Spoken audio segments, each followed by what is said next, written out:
किरणोत्सर्गीय आणि आण्विक आपत्कालीन परिस्थितीवरील या मॉड्यूलमध्ये आपले स्वागत आहे. या मॉड्यूलच्या शेवटी आपण किरणोत्सर्गीय आणि आण्विक आपत्कालीन परिस्थितींची व्याख्या करू शकाल. किरणोत्सर्ग आणि त्यांचे प्रकार स्पष्ट करू शकाल. विविध क्षेत्रांमध्ये किरणोत्सर्ग कसा वापरला जातो हे ओळखू शकाल. किरणोत्सर्गाचा संपर्क आणि त्याचे प्रकार स्पष्ट करू शकाल. मोठ्या प्रमाणात किरणोत्सर्गाच्या संपर्काचा मानवावर कसा परिणाम होतो हे वर्णन करू शकाल. किरणोत्सर्गीय आणि आण्विक आपत्कालीन परिस्थितींमध्ये काय करावे आणि काय करू नये हे स्पष्ट करू शकाल. आणि किरणोत्सर्गीय आणि आण्विक आपत्कालीन परिस्थितींमध्ये स्वयंसेवकांची भूमिका स्पष्ट करू शकाल. आपण समजून घेऊया की किरणोत्सर्गीय आपत्कालीन परिस्थितीत काय असते. किरणोत्सर्गीय आपत्कालीन परिस्थिती म्हणजे अनपेक्षित आणि संभाव्य धोकादायक परिस्थिती ज्यामध्ये आयोनायझिंग किरणोत्सर्गाचा संपर्क, संप्रेषण किंवा दूषितपणा याचा समावेश असतो. विविध प्रकारचे किरणोत्सर्गीय विकिरण सोडले जाऊ शकते, जसे की अल्फा कण, बीटा कण, न्यूट्रॉन्स, गॅमा किरणे आणि एक्स किरणे.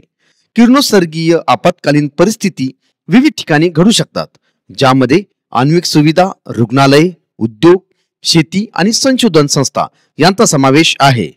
किरणोत्सर्गीय आपत्कालीन परिस्थिती रेडिओधर्मी किंवा आण्विक सामग्रीच्या वाहतुकीदरम्यान घडू शकतात. कामगारांच्या, लोकांच्या आणि पर्यावरणाच्या सुरक्षिततेला आणि आरोग्यास धोका निर्माण होऊ शकतो. त्यामुळे त्याचा परिणाम कमी करण्यासाठी आणि हानी टाळण्यासाठी त्वरित प्रतिसाद आणि नियंत्रण उपाय आवश्यक होऊ शकतात. आपण आण्विक आपत्कालीन परिस्थितीबद्दल जाणून घेऊया.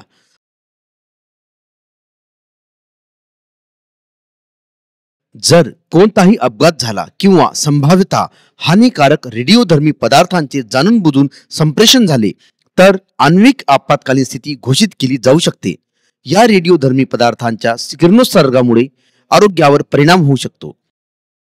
जपानमधील हिरोशिमा आणि नागासाकीवर विनाशकारी आण्विक हल्ल्यांचे आणि अमेरिकेतील 3 माइल आयलँड रिएक्टर अपघात आणि USSR मधील चेर्नोबिल आणि जपानमधील फुकुशिमा डाय आण्विक ऊर्जा प्रकल्प अपघाताच्या आठवणी लोकांच्या मनात घट्ट बसलेल्या आहेत.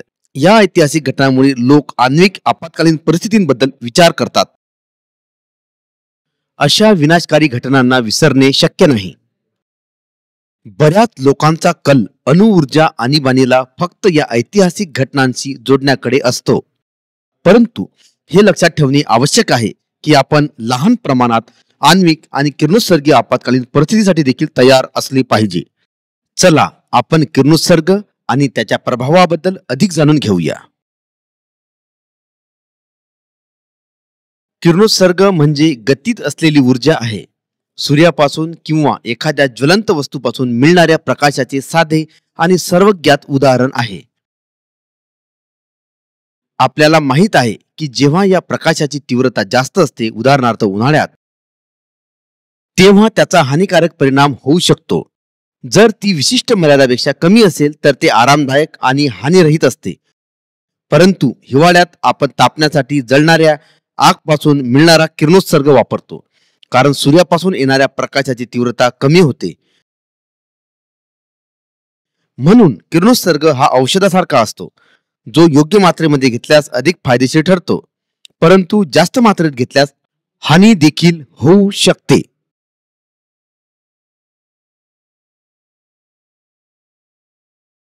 किरणोत्सर्ग हा आयोनायझिंग किंवा नॉन आयोनायझिंग असू शकतो. प्रत्येक प्रकाराबद्दल अधिक जाणून घेण्यासाठी क्लिक करा. आयोनायझिंग किरणोत्सर्ग हा असा किरणोत्सर्ग असतो ज्यामध्ये अणूंमधून इलेक्ट्रॉन बाहेर काढण्याची पुरेशी ऊर्जा असते, जसे की अल्फा कण, बीटा कण, न्यूट्रॉन्स, गॅमा किरणे आणि एक्स किरण.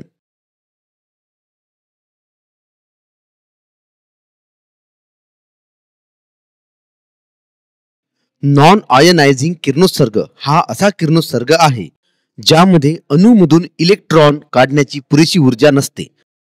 उदाहरणार्थ विजेच्या तारांमधून येणारा किरणोत्सर्ग, रेडिओ आणि टीव्ही लहरी, मोबाईल फोन, मायक्रोवेव्ह, इन्फ्रारेड उपकरणे, दृश्यमान प्रकाश.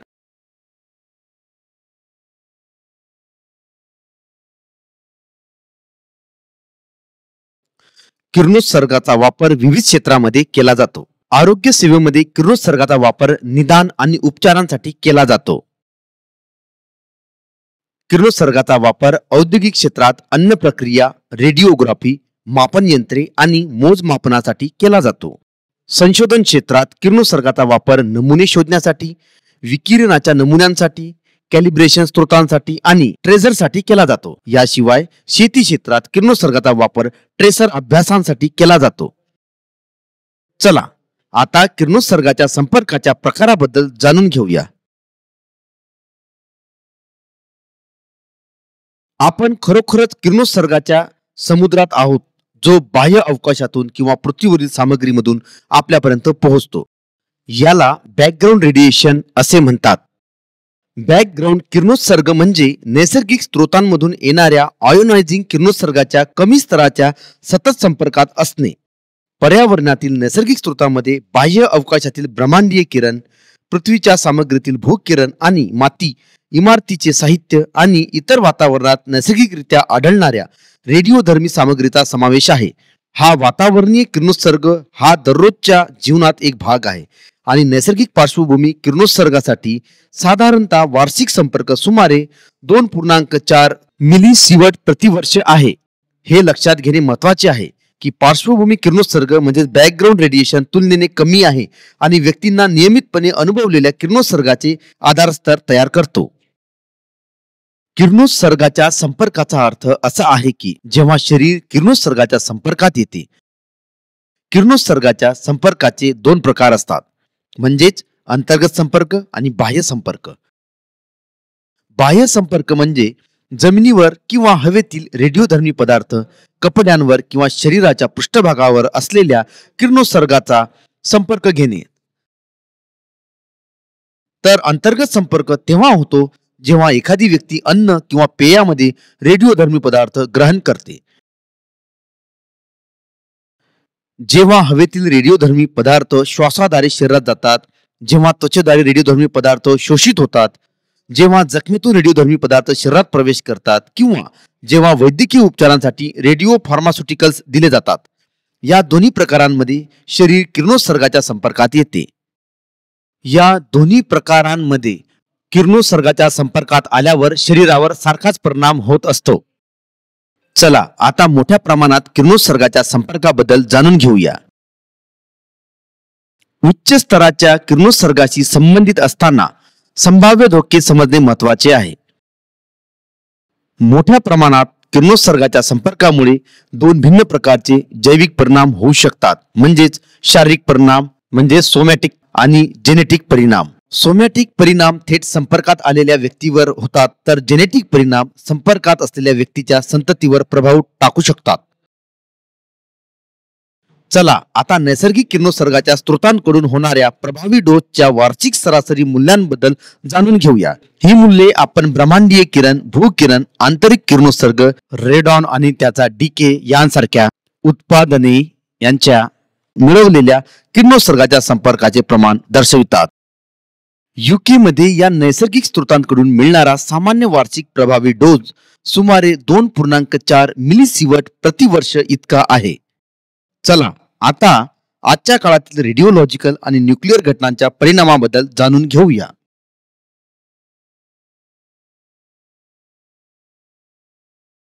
आज रेडिओलॉजिकल आणि न्यूक्लिअर घटकांचा परिणाम पूर्वीपेक्षा अधिक गंभीर ठरू शकतो, कारण आपली लोकसंख्या वाढली आहे आणि आपल्याकडे आर्थिक प्रगतीमुळे अधिक प्रगत शहरी पायाभूत सुविधा आहेत. तथापि चांगल्या पायाभूत सुविधांनी आपल्याला या आपत्कालीन स्थितीत मदत मिळू शकते. यामुळे संप्रेषण, वाहतूक आणि वैद्यकीय मदत सुधारते आणि आपल्याला अधिक चांगले प्रयत्न करण्यास मदत करते. चला आता न्यूक्लिअर आणि रेडिओलॉजिकल आपत्कालीन स्थितीसाठी तयारीबद्दल जाणून घेऊया. न्यूक्लिअर आपत्कालीन स्थिती हाताळण्यासाठी न्यूक्लिअर सुविधा सेवा गटांमध्ये समन्वय आवश्यक आहे. जेव्हा सार्वजनिक क्षेत्रात संभाव्य रेडिओलॉजिकल परिणाम होऊ शकतो, तेव्हा जिल्हा, राज्य आणि केंद्र या तिन्ही स्तरावरील सर्व प्राधिकरणे महत्वाची भूमिका बजावू शकतात आणि ते स्थलांतरित अधिकाऱ्यांना प्रभावी प्रतिसाद देण्यात आणि सार्वजनिक संरक्षणासाठी मार्गदर्शन करण्यास मदत करू शकतात. चला आता काही खबरदारीच्या उपायांबद्दल जाणून घेऊया. रेडिओलॉजिकल आणि न्यूक्लिअर आपत्कालीन स्थितीमध्ये आपण घरात जा आणि आत राहा. दरवाजे खिडक्या बंद ठेवा. किरणोत्सर्गाचा संपर्क टाळा. सर्व अन्न पाणी झाकून ठेवा आणि फक्त झाकलेले पदार्थच खा. रेडिओ किंवा दूरदर्शन चालू करा आणि आपल्या स्थानिक प्राधिकरणांकडून सार्वजनिक घोषणा ऐका. खुल्या जागेत आपले चेहरे आणि शरीर ओले टॉवेल किंवा साडीने झाका. घरी परत या, कपडे बदला किंवा काढा. संपूर्ण आंघोळ करा आणि नवीन कपडे वापरा. स्थानिक अधिकाऱ्यांना पूर्ण सहकार्य करा आणि त्यांचे आदेश पाळा. औषधोपचार, स्थलांतर वगैरे बाबत आपण न्यूक्लिअर किरणोत्सर्गाच्या धोक्याबद्दल जागृत असावे. न्यूक्लिअर किरणोत्सर्गाच्या सुरक्षेबद्दल आपल्या कुटुंबियांशी आणि मुलांशी चर्चा करा. त्यामुळे त्यांची किरणोत्सर्गाबद्दल भीती दूर होईल. घाबरू कुठल्याही अफवेवर विश्वास ठेवू नका. किरणोत्सर्गांच्या संपर्कापासून टाळा. उघड्या विहिरींचे पाणी, तळ्यातील पाणी वापर करू नका. जिल्हा किंवा नागरिक ही आदेश पाळायला विसरू नका. ते तुमच्या आणि तुमच्या कुटुंबाच्या मालमत्तेच्या सुरक्षेसाठी सर्वोत्तम कार्य करतील. चला आता आण्विक ऊर्जा विभागाच्या उपक्रमांबद्दल जाणून घेऊया. आण्विक ऊर्जा विभाग आणि त्यांचे घटक आस्थापना, अणुविज्ञान, तंत्रज्ञान आणि नवकल्पनांच्या प्रगतीमध्ये महत्त्वपूर्ण भूमिका बजावतात. अणु ऊर्जा विभाग डिपार्टमेंट ऑफ ॲटॉमिक एनर्जी अणुविज्ञान आणि तंत्रज्ञानाशी संबंधित सर्व क्रियाकलापांसाठी जबाबदार आहे, ज्यामध्ये वीज निर्मिती, संशोधन, विकास, सुरक्षा, सुरक्षितता, पर्यावरणीय संरक्षण, आंतरराष्ट्रीय सहकार्य आणि सामाजिक अनुप्रयोग यांचा समावेश आहे. डीएई विविध क्षेत्रामध्ये जसे की कृषी, आरोग्य, सेवा आणि औद्योगिक अनुप्रयोगांसाठी समस्या सोडवण्यासाठी किरणोत्सर्गाचा वापर साधन म्हणून करण्याच्या दिशेने कार्य करते. शांततामय आणि फायदेशीर उद्देशासाठी अणुऊर्जा आणि किरणोत्सर्गाच्या सुरक्षित वापराबद्दल जनतेची धारणा सुधारण्यासाठी योग्य माहिती लोकांपर्यंत पोहोचवणे आवश्यक आहे. अणुऊर्जा विभागाचे मुद्रण आणि इलेक्ट्रॉनिक मीडियामध्ये एक सक्रिय कार्यक्रम आधीच आहे. चला आता अणुऊर्जा नियामक मंडळाबद्दल व त्याच्या भूमिकेबद्दल जाणून घेऊया. अणुऊर्जा नियामक मंडळाने देशात अणुऊर्जा आणि किरणोत्सर्ग अनुप्रयोगांच्या सुरक्षित वापराबद्दल जनजागृती निर्माण करण्यासाठी सार्वजनिक जनजागृती कार्यक्रम राबवण्याचा आणि इतरांनी आयोजित केलेल्या अशा कार्यक्रमांमध्ये सहभाग घेण्याचा निर्णय घेतला आहे. तसेच सुरक्षित अणुऊर्जा आणि किरणोत्सर्गाचा मानव आणि पर्यावरणावर हानी न करता कसा वापर केला जातो याची माहिती मिळवण्यासाठी त्यांच्या वेबसाईटवर एक ज्ञानकोश उपलब्ध करण्याचा निर्णय घेतला आहे. चला आता किरणोत्सर्गीय आणि अणु आणीबाणीच्या परिस्थितीत स्वयंसेवकांची भूमिका जाणून घेऊया. न्यूक्लिअर आणि रेडिओलॉजिकल इमर्जन्सीमध्ये एनडीआरएफचा रोल अतिशय महत्त्वाचा आहे. सर्वप्रथम स्वयंसेवकामध्ये कॅपॅसिटी बिल्डिंग निर्माण करण्यासाठी प्रयत्न करावा. त्यांना कौशल्य व संसाधने पुरवावी लागतील. जनजागृतीला सर्वाधिक महत्त्व द्यावे. खात्री करा की स्थानिक नागरिक संभाव्य आपत्तीसाठी तयार आहेत. आपत्ती दौरान चांगल्या रिस्पॉन्ससाठी संबंधित घटकांसोबत जॉईंट एक्झरसाइज करण्यास महत्त्व द्यावे. ऑफसाईट इमर्जन्सी दौरान त्वरित ॲक्शनची आवश्यकता असल्यास एनडीआरएफचे कार्य प्रभावित विक्टीमची इव्हॅक्युएशन करणे हे आहे, तसेच त्यांच्या सुरक्षेचे ध्यान ठेवणे आहे. घटनेनंतर एनडीआरएफचे कौशल्य महत्त्वाचे कार्य करते. ते घटनेनंतर संबंधित जागेचे आणि व्यक्तिगत डिकंटॅमिनेशन करण्याचे कार्य करतात. अनपेक्षित आपत्कालीन परिस्थितीमध्ये डीएई आणि डीआरडीओच्या सक्षम एक्सपर्टीजची मदत घेतल्या जाते. प्रभावी रिस्पॉन्ससाठी त्यांची संसाधने आणि एक्सपर्टीजचा वापर केला जातो. किरणोत्सर्गाच्या संबंधित अशा सर्व संस्थांशी मिळून केलेल्या प्रयासामुळे आपत्तीचा प्रभाव कमी करण्यामध्ये एनडीआरएफचा रोल महत्वाचा ठरतो.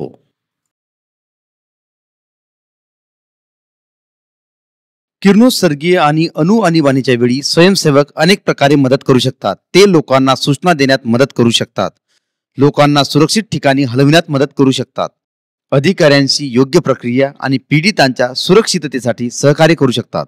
व्हॉलंटियर्स सरकारी ऑथॉरिटी सोबत सहकार्य करतात, विक्टीमच्या सुरक्षेची खबरदारी घेतात. स्वयंसेवकांनी कोणत्याही संशयास्पद गोष्टी किंवा क्रियाकलापांचे बारकाईने निरीक्षण करणे आवश्यक आहे आणि त्याची माहिती अधिकाऱ्यांच्या लक्षात आणून देणे आवश्यक आहे. स्वयंसेवक समुदायात दूषित अन्न, जमीन किंवा पाणी आणि हवेतून होणाऱ्या संक्रमणाबद्दल जागरूकता पसरवू शकतात.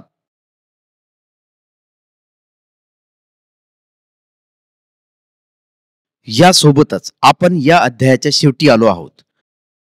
चला या अध्यायात चर्चा केलेल्या मुख्य मुद्द्यांचे पुनरावलोकन करूया. किरणोत्सर्गीय आणीबाणी, अणुसुविधा, किरणोत्सर्गीय स्त्रोतांच्या वापरादरम्यान, रेडिओधर्मी पदार्थांच्या अपघाताच्या वेळी आणि किरणोत्सर्ग स्त्रोतांचा दुरुपयोग होऊ शकतो.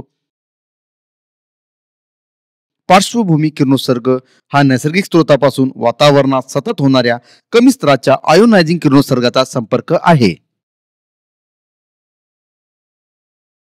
किरणोत्सर्गाच्या मोठ्या मात्रेच्या संपर्कामुळे शारीरिक आणि अनुवांशिक परिणाम होऊ शकतात. किरणोत्सर्गाच्या मोठ्या एक्सपोजरमुळे सोमॅटिक आणि जेनेटिक प्रभाव दिसून येतात. नैसर्गिक पार्श्वभूमी किरणोत्सर्गाचा वार्षिक संपर्क सुमारे 2.4 मिलीसिवर्ट प्रतिवर्ष असतो. अणु आणि किरणोत्सर्गीय आणीबाणीसाठी तयारीमध्ये विविध सेवा गट आणि जिल्हा, राज्य आणि केंद्र स्तरावरील प्राधिकरणांचा समन्वय आवश्यक असतो.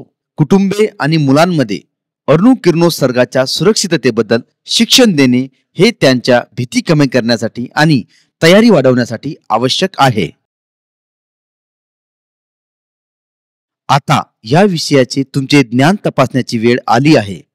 हे एक मूल्यमापन एक्झरसाइज आहे. सर्व प्रश्न समान दर्जाचे आहेत. तुम्हाला किमान 60% गुण मिळवणे आवश्यक आहे. प्रश्न काळजीपूर्वक वाचा आणि योग्य पर्याय निवडा.